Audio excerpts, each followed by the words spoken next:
Before I begin, I want to cite an amazing book for people into this kind of subject. Part of a Complete Breakfast, Cereal Characters of the Baby Boom Era by Tim Hollis is a great look at the many mascots that grace cereal boxes and commercials, covering the early days of advertising up until roughly the 1980s. This video, and most likely whatever cereal subjects I cover in the future, will definitely be drawing from the book at a few points. In the landscape of cereal mascots and brands that come and go, one of the main constants for generations has been Tony the Tiger, featured on box after box of Kellogg's Frosted Flakes. He's been around as long as the cereal, dating back to 1952 when it was called Sugar Frosted Flakes, but there were actually a few other animals considered for the job. Early commercials also featured Katie the Kangaroo and George the Giraffe. Katie spoke with a prim, proper British accent and had a little Joey riding in her pouch. She even made it onto a few boxes, which is more than George could say. The giraffe was clumsy, but Frosted Flakes always cheered him up. Each animal had their own little catchphrase. George, being so tall, declared in regards to Frosted Flakes, "They're tops!" And Katie announced they were Delightful. Other critters weren't so lucky. Newt the New appeared in a print ad where he blew on his own horn to herald breakfast time, but never appeared on a box or in a TV commercial. Zeke the Zebra and Elmo the Elephant were only used in a rare piece of promotional art, but have otherwise fallen even deeper into obscurity. I'm going to link to the article on these characters in the description because it's very fascinating. Newt managed to claw his way back for the cereal's anniversary. The Leo Burnett Toronto agency, the people responsible for the cereal's mascot's original designs, put out a video in 2022 where we catch up with Newt, who's still jealous after all these years. And who can blame him, really? Tony stole the show from the rest of the animals, almost instantly becoming the face of Frosted Flakes. It's not hard to see why. He had the most appealing design right off the bat, and his catchphrase, bellowing out that Frosted Flakes are great, clinched it. Visually appealing and memorable. That's how you create a mascot. In the earliest commercials, Tony was voiced by Dallas McKinnon. Shortly after, he was replaced by Thurl Ravenscroft, who voiced the character until his death in 2005. Aside from Tony, Ravenscroft is probably best remembered as the singer of You're a Mean One, Mr. Grinch. He actually has a huge resume outside these two roles, but there are certainly worse things to be known as than the Grinch singer and Tony the Tiger. Well, then Kellogg's gave me a part I could really get my teeth into, and I see. The rest is history. Meanwhile, over in the UK, the cereal originally had some nondescript fairies as the mascots, the ones responsible for the sugar frosting. Tony was brought in pretty quickly, and the cereal's name was changed to Frosties around the early 60s or so, which is also true of other regions like France and Australia. As you can see, Tony's design was a little different in the early days, with a slender body and smaller facial features. By the end of the 50s, he would be redesigned into a heavier tiger with more expressive eyes. Alongside Tony was his son, a little tiger named Tony Jr. His voice actor appeared to be inconsistent over the years, although in at least one he sounds an awful lot like Dawes Butler. It's interesting to compare Tony's ad campaigns over the years to other cereal mascots. Take General Mills, for example. The Trix Rabbit and Lucky the Leprechaun have more or less followed the same idea since their inception. The rabbit tries and fails to get tricks, and Lucky is constantly evading kids after his Lucky Charms. Tony's ads, meanwhile, were a bit inconsistent at first. In the late 50s through the 60s, we would see a number of ideas tried out, some of which would be discarded, while others would be revisited and refined over the years. In some commercials, Tony and Junior would be doing something, often a sales pitch for their cereal, only for things to go wrong. Junior might mess something up, or Tony himself would fumble things, but regardless who was at fault, Tony would usually wind up as the victim before deciding to let the announcer take over. A few other commercials mentioned a secret formula behind Frosted Flakes. One commercial has Tony showing off an ultra-secure vault holding the formula, one that Tony Jr. is able to immediately figure out how to open. In another, Tony playfully pretends to contact the spirit world to see if they know the secret. It turns out he's a better medium than he realized, but the spirits won't tell. They answer to a higher power, specifically Kellogg's. The idea of the secret formula would return about a decade later, so keep that in mind. In those commercials, it was stated that Tony actually came up with the formula himself, although one implies it was his grandfather. There were also some commercials that had Tony and Junior interacting with live-action kids. Tony would play the role of a coach for various sports, encouraging kids to eat sugar Frosted Flakes before the big game to, in his words, put a tiger on your team. The cereal would do the trick, and the kids would often outdo their coach, leading to painful results on his part. The early days had a somewhat unlucky Tony, who would often fall victim to cartoon slapstick. He had always been a likable tiger, but I think these bumbling dad moments added a human side to Tony that we never saw much in the following years. As Tony's fame grew, the commercials began to reflect just how recognizable the tiger had become. A 60s spot interviewed a calmer, dry-witted Tony about his career. Other ads showed Tony's classy Hollywood estate, or the tiger trying to travel incognito. At the same time, Tony never forgot his roots, and would sometimes return to the jungle to see his old animal friends. As Hollis's book points out, Tony is greeted each time by kangaroo, perhaps a reference to his old colleague, Katie.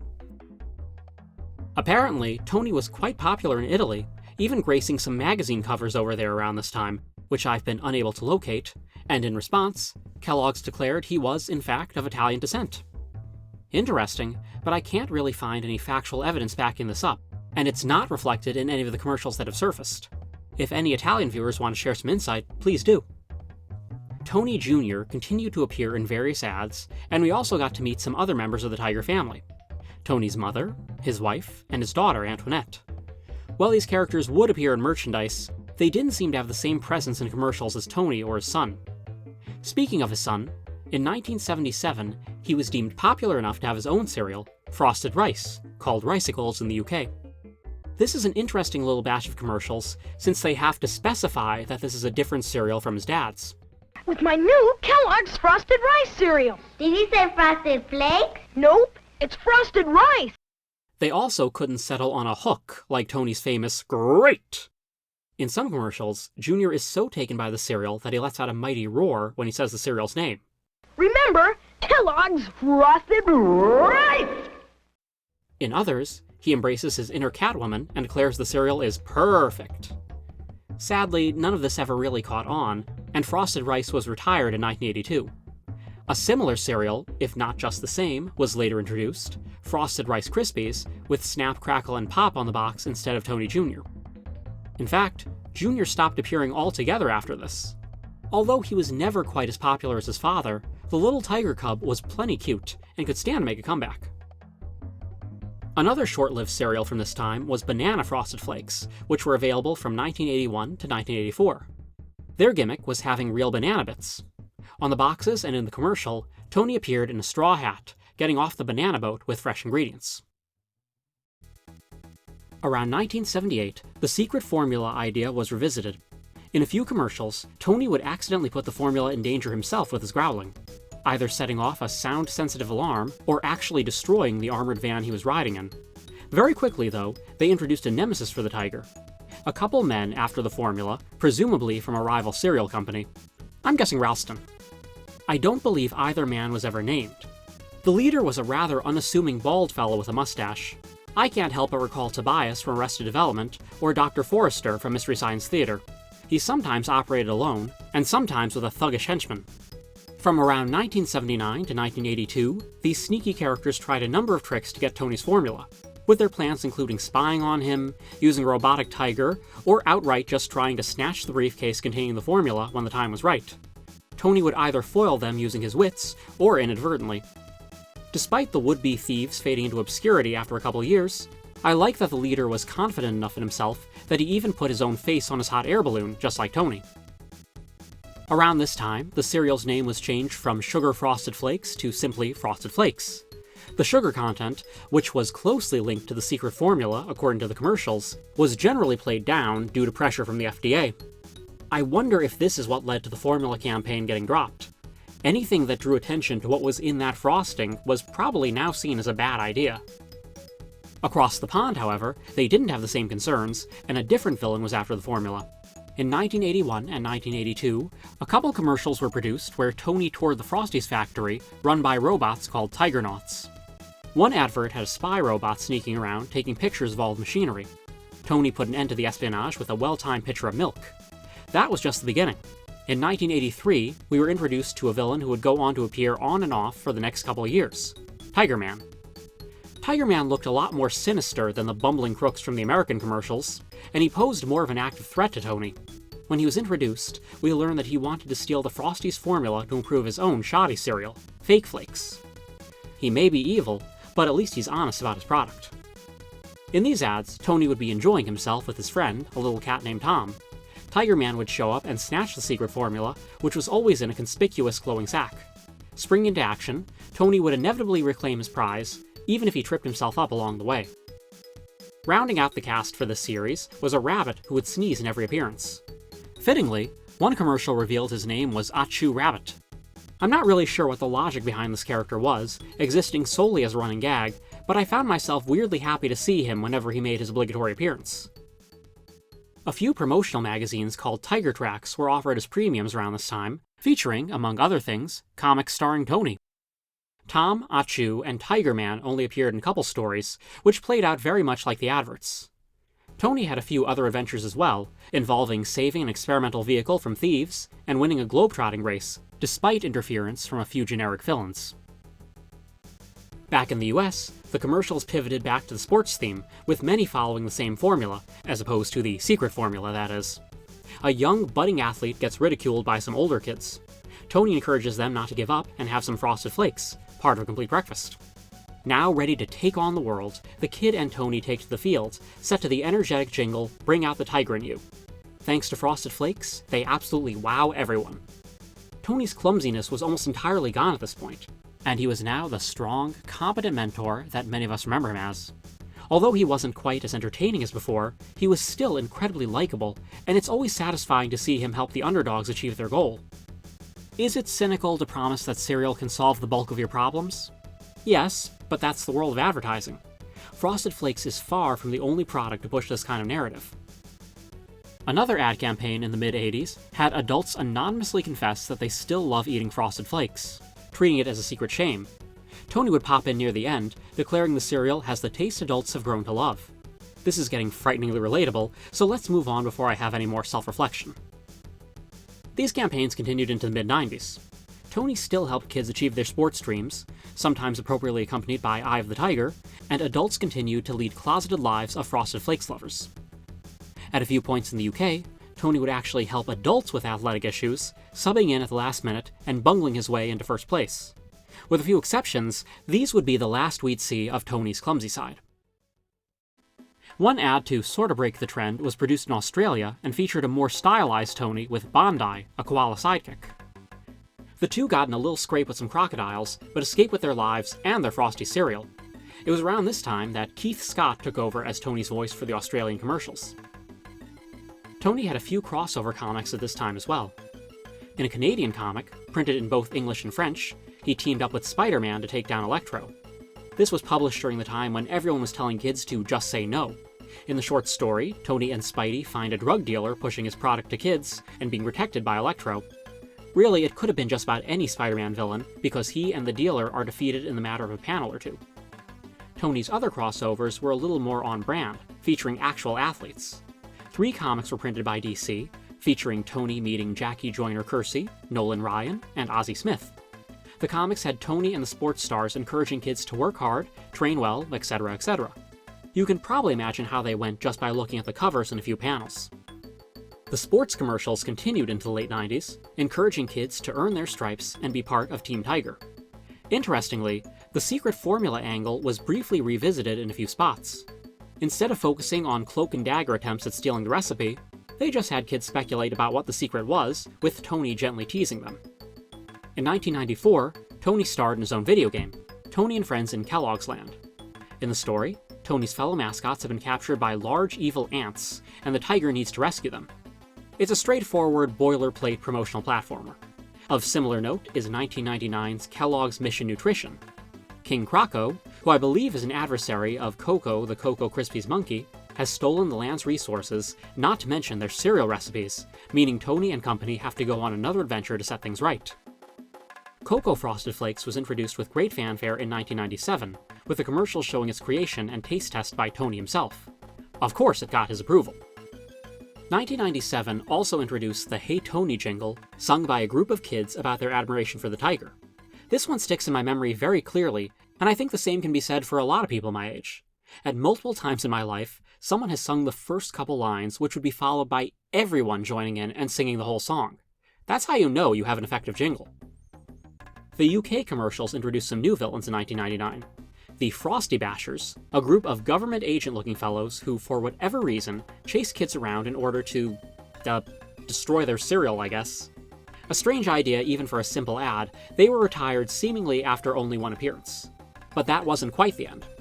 In 2000, we would meet Tony's final proper adversary thus far, the wicked Dr. Cheetah. Following in Tiger Man's footprints, Dr. Cheetah was another evil jungle cat who tried to steal Tony's secret formula. A couple of ads featuring a CGI Tony, now voiced by Tom Clark Hill, had the tiger become a Batman-like character, complete with a cavernous lair, and Did It, a human butler. Dr. Cheetah, who sounds like he's being voiced by Tim Curry, although the actor is uncredited, falls victim to Tony's booby traps when he goes after the formula. Evil Dr. Cheetah, how nice of you to drop in. So sorry, I can't hang around.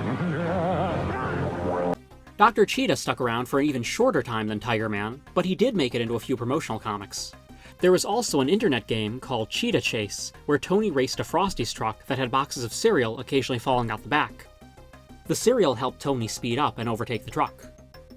I can't find anything about the game's plot, but based on the title, I assume that Cheetah is the one driving the truck. There's a similar, more generic racing game out there as well, called Kellogg's Frosties Grand Prix, but I don't think that has any sort of villain. Dr. Cheetah never made it stateside, but the commercials over here were quite energetic in their own right. A series of especially zany ads featured Tony trying to accomplish something, only to be met with failure until he took a bite of cereal and got supercharged.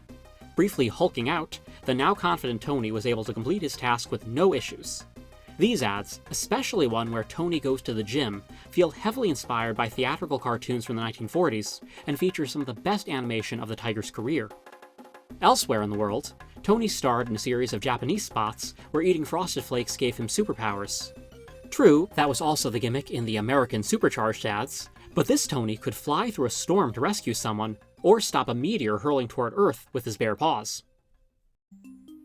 In 2002, Kellogg's ran a gimmick in their British ads where the cereal mascots all went on holiday and Cartoon Network characters filled in for them. Tony's replacement was Johnny Bravo, who eyed his secret formula, hoping he could use it to pick up girls. Amazing as the formula is, it doesn't work miracles. A new product was introduced in 2003, Tony's Cinnamon Crunchers, which had two different ad campaigns. One emphasized how the flavor wouldn't wash off in milk, represented by people being hit with a tidal wave of dairy but having their cereal remain intact. The other was about how you'll never know who's going to drop in for those sweet, sweet crunchers. Anyone from animated ninjas to a swamp monster. While the Hey Tony jingle was going strong, 2004 introduced another song, this one aimed at older kids. The We Are Tigers chant is probably just as ingrained in your memories as the previous one, with the ads focusing once again on athletes gearing up for the big game. In 2005, after voicing the character for decades, Thurl Ravenscroft passed away and was replaced by Lee Marshall, who had already been acting as his understudy. In the Canadian commercials, the character was taken over by Troy Daniels. 2006 featured what was probably the most infamous Frosties ad of all time. A teenage boy sings an incredibly peppy song about how great his Frosties will taste. There's a lot of energy, loud visuals, and sloppy rhymes, for instance rhyming great with pirate. Having only seen this online once or twice, I don't think it's terrible, but if I saw it every commercial break, it would probably be a little maddening. The hatred of this ad led to a lot of rumors about the boy meeting all sorts of terrible fates, some of them self-inflicted. In actuality, the actor, Sven Rugrock, is doing just fine. A second spot with this jingle was also filmed, where Tony and friends hijack an opera.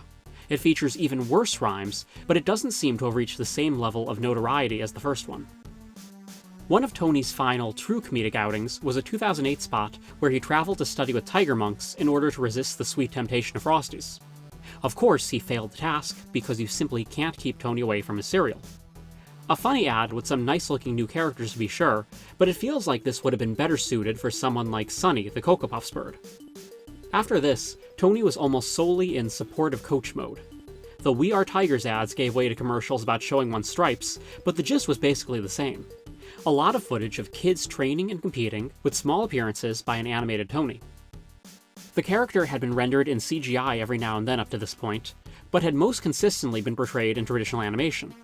Once 2015 came around, Tony was solely a CG character.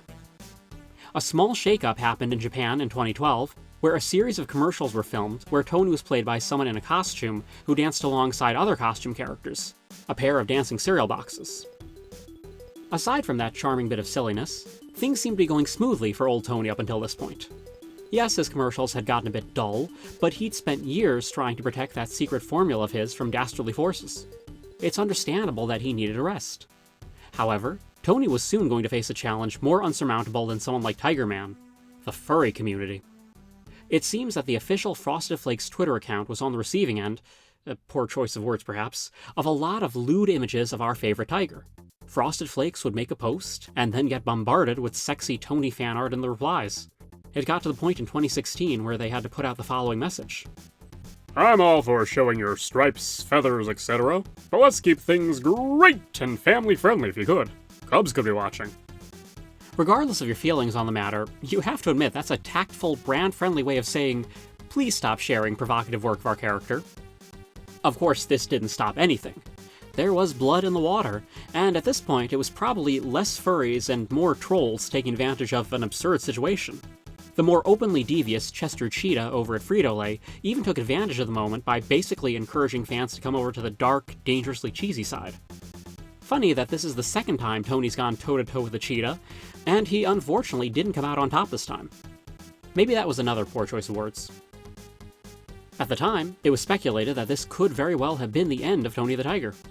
People thought that perhaps Kellogg's would want to distance themselves from the controversy, but this thankfully was not the case.